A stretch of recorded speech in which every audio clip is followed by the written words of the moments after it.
गुरुर्ब्रह्मा गुरुर्विष्णु गुरुर्देवो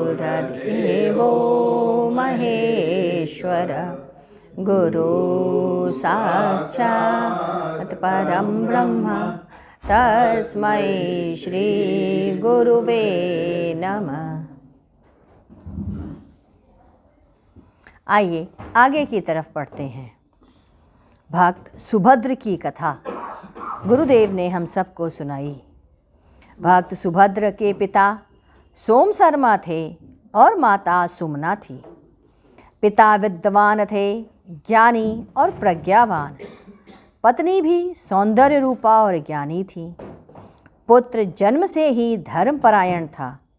उसका जो भी मित्र होता उसके नाम में माधव, मुकुंद, गोविंद नाम जोड़ करके वह खेल खेलता रहता। पुत्र जब बड़ा हुआ तो उसने पिता से पूछा, पिताजी, परमात्मा शरीर में है या शरीर से परे है? पिता ने कहा, परमात्मा न शरीर में है और न शरीर से परे है।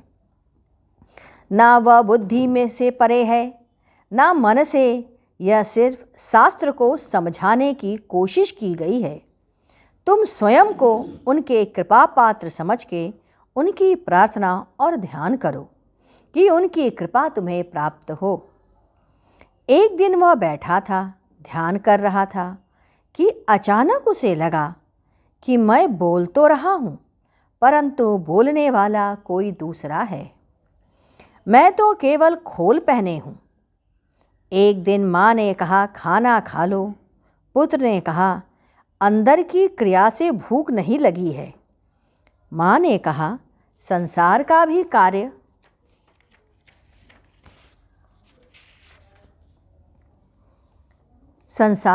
कार्य करो।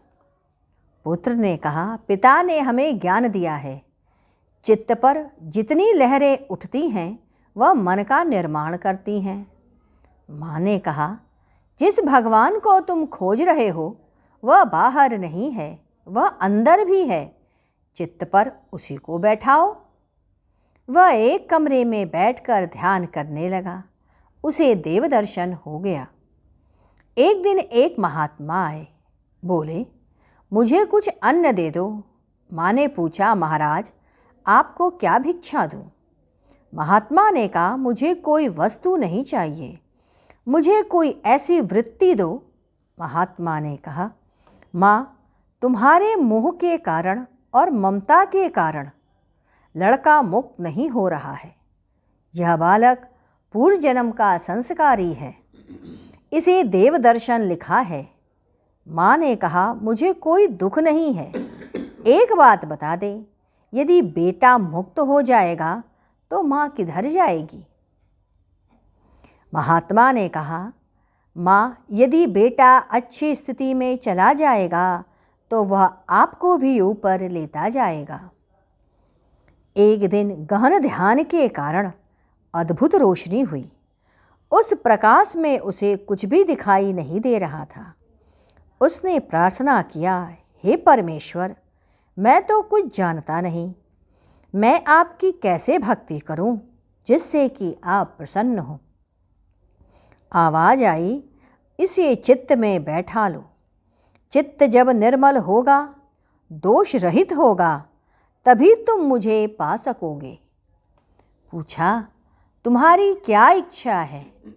उसने कहा, प्रभु, मेरी माँ और पिता सभी संदेह तुम्हारे लोक में सशरीर तुम्हारे लोक में चले जाएं। प्रभु ने कहा, तथास्तु। परंतु माँ का मोह अभी बाकी है, उन्हें उससे दूर करने की कोशिश करो। कुछ समयोपरांत पिता को आघात हुआ।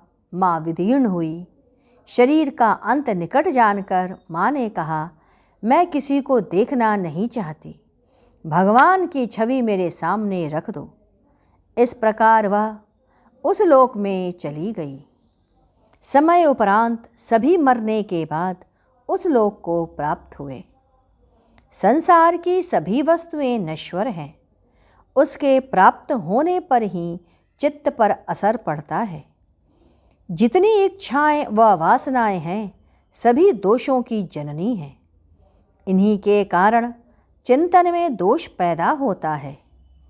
इनसे हमें दूर होना होगा, तभी हमारा चिंतन शुद्ध होगा। आप साधना करते हो तो तुम्हें परिवार का मोह छोड़ना होगा और भगवान में मन लगाना पड़ेगा। तुम्हारा कोई संबंधी नहीं। नरेश की तबीयत खराब थी, मैं वहाँ से चला आया। जाना गया, मैं जान गया, अब मौत नज़दीक है। बहू से कहा, उसके मुंह में तुलसी जल डाल देना। आज यह किसी भी समय चला जाएगा। और मैं यहाँ चला आया। आने के 3 घंटे के बाद खबर आई कि नरेश नहीं रहे, मर गए। अपना भाई था मेरा। उसी वक्त भोजन बनाने का कार्यक्रम तय था, उसको मैंने वैसे ही बनने दिया। सभी उसे स्थगित करना चाहते थे, परंतु यदि उपदेश तो सभी देते हैं, जीना जी के सिखाओ, सीखो, और कार्यक्रम उसी तरह हुआ। इसीलिए जब तक राग से युक्त रहोगे मुक्त नहीं होगे। यह आपका बनावटी खेल है, तब आप आवागमन के चक्र में फंसे रह जाओगे। भगवान तुम्हें छुड़ाए कि तुम उसके पहले ही उसे छोड़ दो। गुरुदेव ने कहा, एक महात्मा थे अच्छे दर्जे के मालिक। एक दिन कहा, मैं जरा टहलने जा रहा हूँ, फिर वापस लौट कर नहीं आए।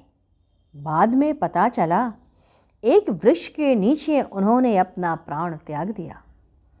दुख सुख कुछ नहीं, आत्मा इससे विहीन है। आपकी लालसा, चीज़ों को प्राप्त करने की चाहत, यही बाधक है। इसे मिटाना आवश्यक है। इसके पश्चात 30 नवंबर सन 1994 गुरुदेव ने आज सायंकाल हम सबसे प्रश्न किया। पूछा, हवन और यज्ञ में क्या अंतर है? कोई नहीं बता सका, सब शांत थे।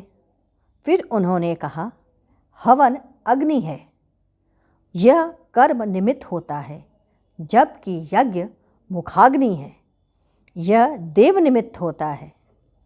यज्ञ के अंदर हवन आता है, परंतु हवन के अंदर यज्ञ नहीं आता। फिर उन्होंने पूछा, भगवान, ईश्वर, ब्रह्म एवं परमात्मा में क्या भेद है, बताओ। सब शांत थे। उन्होंने स्वयं बताया। गुरुदेव ने कहा, भगवान साकार रूप है, वह किसी न किसी रूप में गढ़ा हुआ है।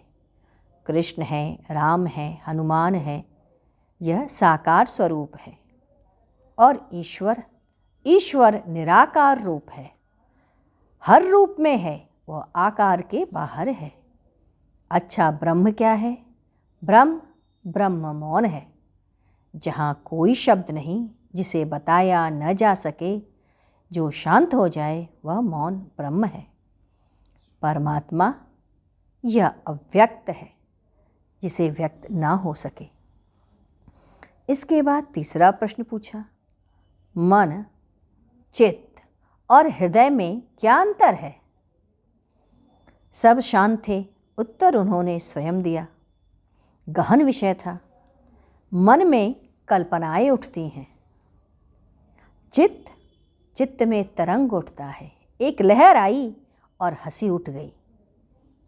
हृदय यह भाव जनित है, वात्सल्य भाव, इस तरीके का भाव, श्रृंगार का भाव, यह हृदय में आता है। गहन चर्चा के प्रसंग के मध्य पंकज ने एकाएक सोनू से कहा, तुम इतनी पूजा मत किया करो, अभी इसी उम्र में तुम इतनी पूजा कर रहे हो, गमछा पहने लग गए हो, गमछा पहन कर रहते हो, आगे चल के क्या करोगे? दिगंबर बन के जाओगे। और एक हंसी का फव्वारा फूट पड़ा और हम सब उसमें हंसने लगे। आए गुरु कीर्तन करते हैं। ओम गुरु ओम गुरु ओम देव जय गुरु जय गुरु जय गुरुदेव। ओम गुरु ओम गुरु ओम गुरुदेव जय गुरु जय गुरु जय गुरुदेव। ओम गुरु ओम गुरु ओम गुरुदेव जय गुरु जय गुरु जय गुरुदेव। ओम गुरु ओम गुरु ओम गुरुदेव जय गुरु जय गुरु जय गुरुदेव।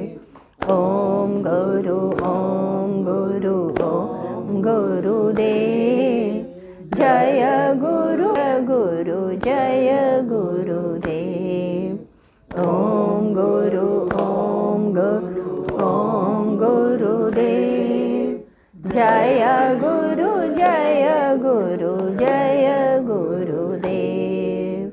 बोलिए सतगुरुदेव आज की जय। सद्गुरु तुम्हें शत शत नमन, सद्गुरु तुम्हें शत शत नमन, सद्गुरु तुम्हें शत शत